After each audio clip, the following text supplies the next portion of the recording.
Look at that! It's Sting! Sting has arrived on the scene! What is going on now? Wrestling entrances have come a long way, with music, pyro and other accoutrements heralding a particular wrestler or team's arrival. However, things sometimes get even bigger. Join us now as Wrestlelamia looks at 10 times wrestlers entered from the roof of an arena, and we've also included a couple where wrestlers descended from the air because, quite frankly, they're too cool not to include.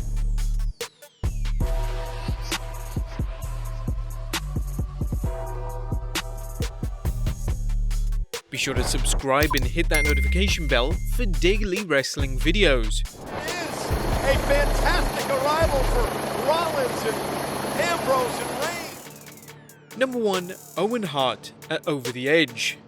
The Blue Blazer, as we know, as Owen Hart, was going to make a very spectacular superhero-like entrance from the rafters, and something went terribly wrong here.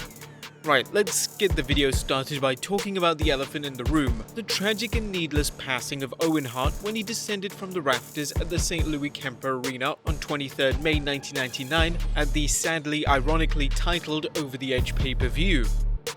Somebody said, Owen fell. Owen just fell. And I went, Owen fell? What? He goes, Owen just fell. Owen's fall illustrated the dangers of wrestlers performing stunts without the right personnel and equipment in place to provide the maximum safety. But whilst this entrance was more well known, WWE did execute it properly in 1998, where Owen Hart did have a bungee cord coming down. This was after the Gangrel vs Steve Blackman match. Well, he's looked like he's stuck in that harness. He can't get out. If Owen had done this stunt at Over the Edge, then he'd probably be here today. It was foolish, it was unnecessary, it didn't need to happen. Number 2. Ric Flair at the Great American Bash 1985. Jim Crockett Promotions held its first ever Great American Bash Super Show, and while it wasn't a pay-per-view, it would become one the following year. It was a star-studded affair that featured the Russian Nightmare Nikita Koloff challenging Nature Boy Ric Flair for the NWA World Heavyweight Championship. I'm sick and tired of you running your mouth. Nikita Koloff don't mean nothing to me. You don't mean nothing. This is America. We do what we want to do. This Cold War showdown featured Koloff mocking Flair as a soft American consumed by materialism, so Flair did what he always does. He flaunted his wealth by entering the open-air American Legion Stadium via helicopter, descending onto the field and making a triumphant entrance, and he also beat Koloff, retaining the title. Both men have been counted out. Flair will retain that World Heavyweight title. Let's not forget that daughter Charlotte Flair made a similar entrance, although she had a helicopter placed in the parking lot, which she then made a full entrance from there. Number 3. Shawn Michaels at WrestleMania 12. He got all of it. Michaels got all of it. Michaels in a cover. Shawn Michaels' historic Iron Man match against WWF champion Bret the Hitman Hart got off to a sensational start, as the Heartbreak Kid left fans wondering where he was when his manager Jose Lothario entered the ring, only for Lothario to point to the rafter where Shawn Michaels could be seen dancing to his theme tune. Show me one. Heartbreak Kid. Shawn Michaels. Oh no. Look at that. The fans erupted into applause as Michaels ziplined his way down to the ring in an iconic entrance that is still talked about to this day. There's even a clip of Vince McMahon testing out the equipment before Shawn Michaels did it. He said Vince McMahon never lets anybody do anything that he's not going to do himself. Number 4. Sting, well, various times. I saw wrestlers, I saw commentators, and I saw best friends gout the Stinger. When WCW's wrestlers seemingly turned their back on him, he returned the favor, dwelling in the rafters at WCW shows with his new look inspired by the film The Crow. When the time came to show up to the ring, the Stinger did it in a spectacular fashion. Sting! Sting is here! Sting from the top! Rappelling from the rafters and shocking not only the fans, but the wrestlers around him. Seen anything like this in my life? Sting has arrived! Sting has arrived! DDP down on his feet! The idea that the Stinger could show up at any place at any time only added to his growing mystique and provided yet another reason to tune into Nitro. The voice of silence and a mission of justice. This is Sting. Number 5, The Brood at WrestleMania 15. And there's the Undertaker. The Big Boss Man just couldn't catch a break when he decided to battle the Undertaker at WrestleMania 15 in a Hell in a Cell match. After getting knocked senseless by a tombstone and counting the lights, the Boss Man's troubles were just beginning. He's looking after that higher power. What the? King, what the? Look at this. The Undertaker pointed towards the ceiling where his disciples, the Brood, who consisted of Gangrel, Edge and Christian, descended from the rafters.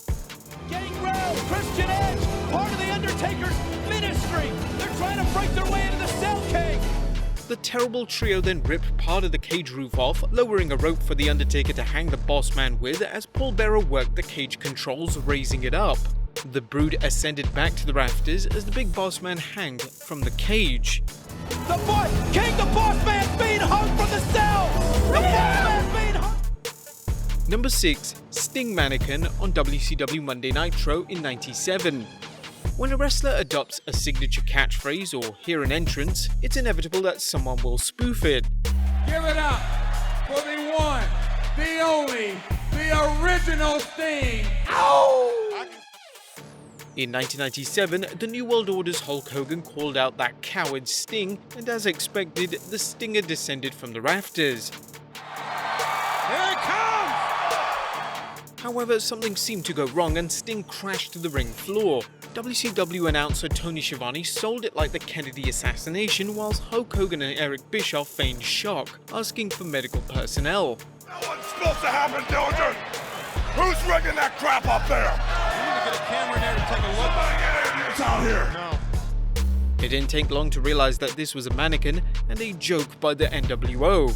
Show the world what a coward you are! That was not supposed to happen! This was! Huh?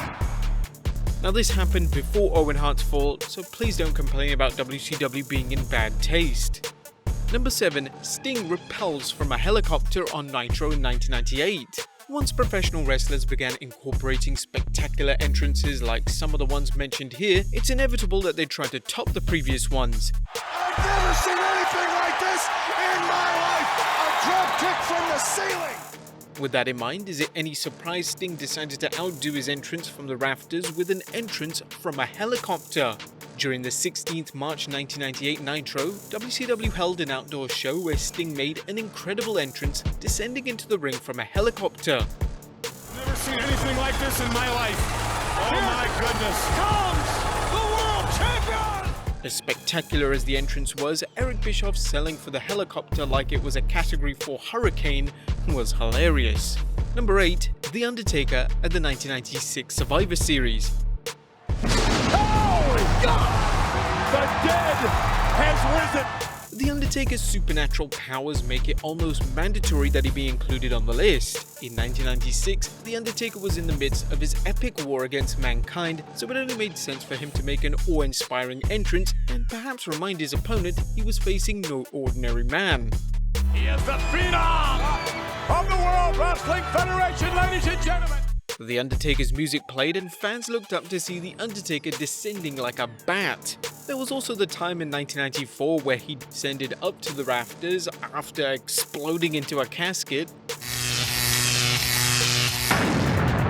What is... Oh my... What... We've never seen anything! What... And whilst many people believe that that was Marty Jannetty being descended up to the rafters, it apparently wasn't true. It was in fact just some local enhancement talent. Number 9, John Cena enters via a spaceship at the 2006 Royal Rumble. Some kind of structure descending from like a spaceship or something. This is an entrance that we researched and had hoped to forget, but it had to be mentioned here. John Cena has had some cool looking entrances, including his gangster entrance at WrestleMania 22 and WrestleMania 23, where he drove a Shelby GTH Mustang through the glass entrance. What in the blue hell was the WWE thinking here? John Cena is making making his entrance. He's walking out on this spaceship-like catwalk. At the 2006 Royal Rumble, Cena entered via a spaceship. Yes, that's right, the Chain Gang soldier entered the ring on a freaking spaceship. Words cannot describe this bizarre entrance, so just watch and witness what happens when narcotics are involved in production meetings. How else to explain this? And number 10, Shawn Michaels at WrestleMania 25. While nothing will ever top Shawn Michaels' entrance at WrestleMania 12, Mr. WrestleMania's heavenly descent at WrestleMania 25 was awe-inspiring on its own. Clad in white, Michaels descended from the ceiling as white smoke and white light furthered Shawn's saintly appearance. While Michaels' critiques might see this as Shawn's perception of himself, it was still an amazing way to start his much revered match against The Undertaker at the Showcase of the Immortals. But there you have it guys, 10 times wrestlers entered from the ceiling. What was the craziest entrance in your opinion? Let us know in the comments down below, subscribe if you haven't already, follow us on Instagram and Facebook for exclusive lists, and I'll see you next time with some more wrestling content.